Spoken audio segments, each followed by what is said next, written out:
नमस्कार, आप देख रहे हैं हरियाणा भारत और मैं हूं आपके साथ आशीष पांडे। बुलेटिन की शुरुआत करते हैं, लेकिन एक नजर हेडलाइंस पर। कृषि बिलों के खिलाफ किसानों के आंदोलन को 33 दिन पूरे। आज फिर सरकार की मेज पर किसानों ने रखी अपनी मांग। किसानों की चिट्ठी पर हुई चर्चा। पूर्व मुख्यमंत्री हुड्डा ने वकील किसान की मौत पर जताई चिंता। राज्यपाल को पत्र लिखकर जल्द विधानसभा सत्र बुलाने की रखी मांग। कहा, सरकार की बेवजह की हट के चलते किसान परेशान। सिंघू बॉर्डर पहुंचे दिल्ली के मुख्यमंत्री अरविंद केजरीवाल। किसानों के संबोधन के बीच देश को लेकर दिया बड़ा बयान। बोले, दो हिस्सों में बटा भारत।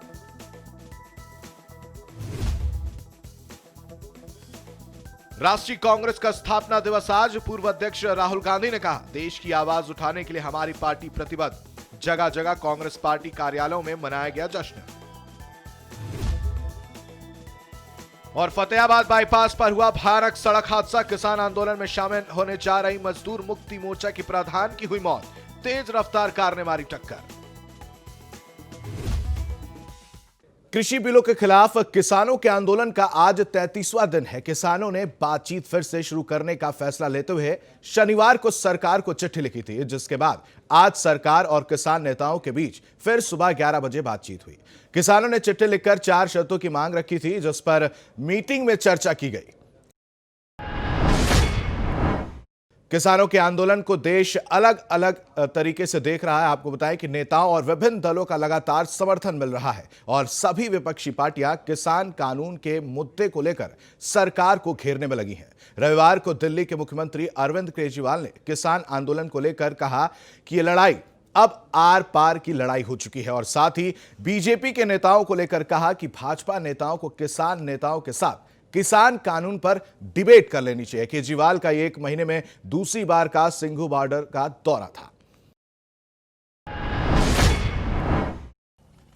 मैं हाथ जोड़ के केंद्र सरकार से अपील करता हूं, ये अपने ही लोग हैं, हमारे ही लोग हैं, हमारे भाई हैं, हमारी बहनें हैं, हमारे बुजुर्ग हैं, ये अपने ही देश के लोग हैं।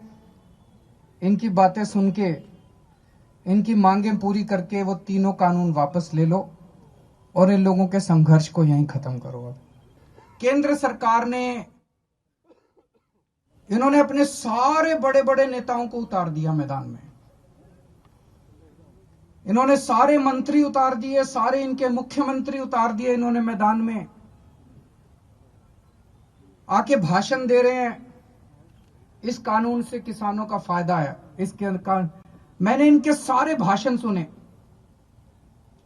अभी तक मेरे को एक भी नेता इनका नहीं मिला जो इस कानून का एक भी किसानों को क्या फायदा होगा ये बता सके।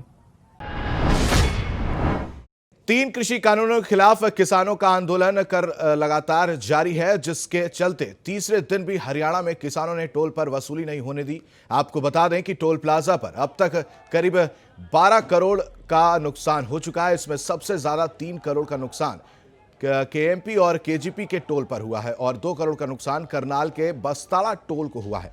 किसानों ने ठान ली है कि जब तक सरकार मांगे मान नहीं लेती, तब तक हरियाणा में किसी भी टोल प्लाजा पर वसूली नहीं होने देंगे।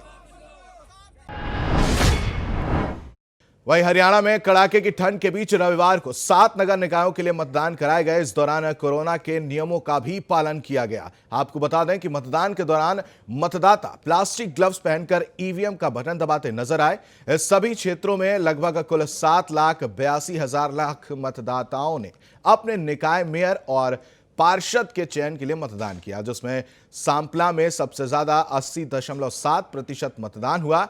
अब 30 दिसंबर को इन चुनावों के नतीजों की घोषणा की जाएगी। वहीं बहादुरगढ़ जम्मू कश्मीर के कठुआ में शहीद हुए सूबेदार सत्यनारायण का पार्थिव शरीर अंतिम दर्शन के लिए उनके पैतृक गांव पेलपा लाया गया। पिता की मृत्यु के बाद शहीद सत्यनारायण ही अपने परिवार में अकेले पुरुष थे।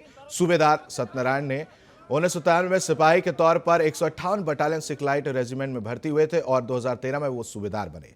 शहीद सूबेदार सत्यनारायण सिंह की अंतिम यात्रा के दौरान श्रद्धांजलि देने के लिए हजारों की संख्या में लोग शामिल हुए और भारत माता की जय और अमर जवान के नारे लगाए गए। इस दौरान सीएम खट्टर ने भी ट्वीट कर श्रद्धांजलि दी।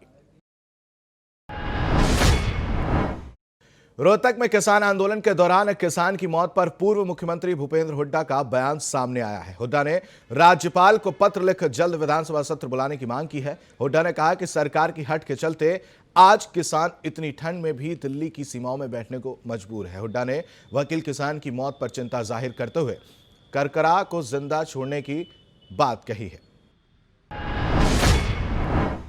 जो इतने दिन से बैठे हैं इस सर्दी में किसान और नाउमीदी उनको नज़र आ रही है, इस वास्ते ऐसा कदम उठा रहे हैं। सभी से मेरा दरख्वास्त ये है, किसान भाइयों से भी ऐसा कदम ना उठाएं और अपनी जो सरकार से ये है कि जो उनकी मांग है वो जायज़ मांग है। किसानों की बात माननी चाहिए सरकार को, क्योंकि ये जो कानून है ये किसान के हित में नहीं है और किसान इस बात को समझ चुका है। तो सरकार को भी समझना चाहिए, हट नहीं करनी चाहिए और इस बात को मानना चाहिए। बड़े दिनों से बैठे हैं, ये क्या बस जब तो महीने से ज़्यादा हो गई, इतनी ठंड में बैठे हैं और इसी वास्ते हमने राज्यपाल जी को पत्र लिखकर निवेदन किया कि तुरंत जो है असेंबली का सेशन बुलाया जाए ताकि हम अविश्वास पत्र इस सरकार के खिलाफ लेके आएंगे, क्योंकि सरकार लोगों का और विधायकों का जो है विश्वास खो चुकी है। आप देख रहे हैं रोज़ जो विधायक इनके समर्थन में थे वो बाहर आ रहे हैं और जो इनके साथ हैं वो बाहर आके बयान दे रहे हैं कि ये सरकार कुछ नहीं कर रही। तो इस वास्ते तुरंत जो है फिर हम जो पत्र लिखा है और कल मुख्यमंत्री जी का बयान आया कि कोई मुद्दा ही नहीं है विपक्ष के पास। इससे बड़ा मुद्दा क्या होगा? किसान आत्महत्याएं कर रहे हैं, किसान मर रहे हैं, किसान इतने एक महीने से बैठे हैं, इससे कानून व्यवस्था लचर हो चुकी है। इससे फालतू और क्या मुद्दा होगा? वहीं हरियाणा के मटौर की बेटी गोल्ड मेडलों से भारत की देश की शान बढ़ा रही है। गांव में स्टेडियम न होने के बाद भी अंतर्राष्ट्रीय, राष्ट्रीय और राज्य स्तर पर 30 मेडल जीतना एक बड़ी बात है। विश्व विजेता मनीषा मौर्य जब मटौर गांव पहुंची तो ढोल नगाड़े से मनीषा का अभिनंदन किया गया। हाल ही में विलायत में मुक्केबाजी में गोल्ड मेडल जीतने पर गांव में जश्न का माहौल देखने को मिला। माटी का नाम विश्व पटल पर रोशन कर मनीषा ने यह साबित कर दिया है कि बुलंद इरादों से असंभव को संभव बनाया जा सकता है। मुझे बहुत अच्छा लग रहा है। अभी जो ये वर्ल्ड कप था ये काफ़ी टफ कंपटीशन रहा है और मुझे जीत के काफ़ी अच्छा लग रहा है और जो जिसका श्रेय मैं अपने कोचेस लोगों को और अपने माता पिता और गांव वाले जो इतना सपोर्ट कर रहे हैं सबको देना चाहूँ। गाँव छोटा सा गांव है मटौर, वहाँ से उठकर और विदेश तक गए हो, कैसा यहाँ का माहौल और एक विदेश का माहौल कैसा है? काफ़ी अलग है, सभी की सोच भी काफ़ी अलग है क्योंकि हमारे ग्रामीण परिवार से बाहर भी नहीं निकलने देते लड़कियों को। लेकिन अब काफ़ी मेरा मेडल आया तो काफ़ी अभी और उत्साह बढ़ गया है गांव में, तो वो शुरू मतलब बहुत ही अच्छा सारा सिस्टम अब अच्छा होने वाला है गांव में।